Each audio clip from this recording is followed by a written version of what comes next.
Et maintenant, Biden a accepté d'envoyer plus de nos armes de poing à l'Ukraine pour combattre la Russie. Il a annoncé qu'il autoriserait un nouveau programme d'aide militaire pour les systèmes de défense aérienne. Chacun de ces missiles AMRAAM nous coûte plus d'1,1 million de dollars de nos impôts. Et il leur en faudra probablement quelques centaines. Et cela s'ajoute à tout l'argent que nous avons déjà envoyé à l'Ukraine. Le paquet d'aide de 40 milliards de dollars de ce printemps. Les 10 milliards ici et les 12 milliards là. Vous arrivez à suivre tout ça? Savez-vous combien d'argent nous avons envoyé à l'Ukraine? Quelqu'un le sait? Ils ne veulent pas que vous le sachiez.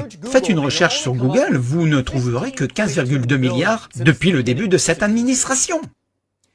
En réalité, le meilleur compte-rendu montre que près de 100 milliards de dollars ont été déversés dans le feu ardent de la fournaise du blanchiment d'argent en Ukraine. C'est assez d'argent pour résoudre la pauvreté en Amérique, du moins selon les dires des libéraux. Alors pourquoi dépenser tout cet argent pour l'Ukraine? Eh bien, l'Ukraine était au centre d'un énorme réseau de trafic sexuel d'enfants il y a quelques années. On doit garder ça secret.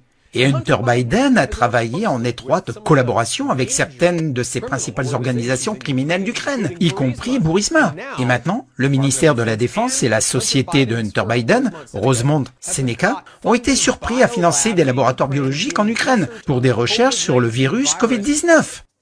3 mois avant que le Covid ne se soit officiellement propagé.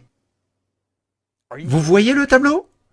Rien de tout cela n'a à voir avec l'invasion de l'Ukraine par la Russie. Il s'agit d'une campagne de poudre aux yeux coordonnée avec les groupes de médias pour couvrir la plus grande escroquerie de l'histoire de notre nation. Peut-être même de l'histoire du monde. Mais ne posez pas de questions.